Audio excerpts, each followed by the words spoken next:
Bonsoir à tous, bienvenue dans Info Soir lundi 14 janvier. Voici les titres de l'actualité.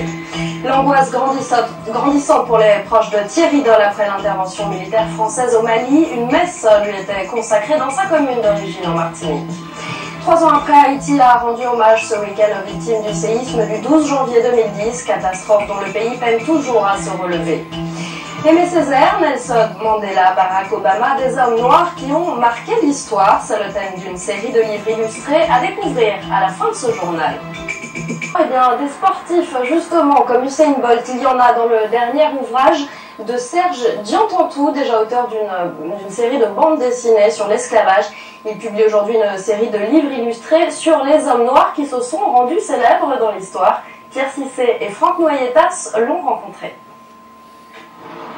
D'habitude, il crée des personnages de bandes dessinées, mais cette fois-ci, Serge Diantantou s'intéresse aux hommes noirs qui ont marqué l'histoire. En 1931, c'est ici, en traversant le passage clouté, une voiture interpelle Aimé Césaire qui lui demande « Hé, petit nègre !» Et Césaire a reçu ça comme une insulte, il a répondu à ses chauffeurs « Est-ce que le petit nègre est ta merde ?» Et c'est là qu'était le départ de la négritude, en repartant vers l'université où il y avait son aîné Léopold Sédar Senghor, et ils ont transformé ça en quelque chose de positif. Aujourd'hui, nous avons la négritude. Un dessin, quelques lignes retraçant les trajectoires de ces hommes célèbres, une initiative pour les plus jeunes qu'ils jugent nécessaire. Dans les cours de récréation, nous avons un arc-en-ciel des enfants de toutes les couleurs.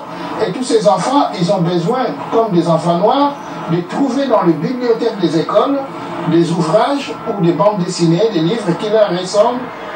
Qu'ils leur ressemblent ou pas, à la sortie des lycées, les élèves se sentent tous concernés. En tant que noir, ça m'apporte beaucoup de fierté.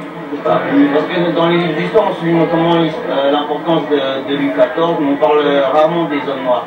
Je pense que ça a quand même évolué et qu'on étudie beaucoup plus les personnalités noires de nos jours. Parce que c'est vrai qu'il y a une époque où on n'en entendait pas trop parler. Moi, je trouve ça intéressant qu'on fasse ça, mais je trouve ça juste dommage qu'on prenne le temps de faire ça juste depuis l'élection d'Obama. J'ai l'impression que maintenant, on s'intéresse à l'homme noir, justement, seulement depuis son élection.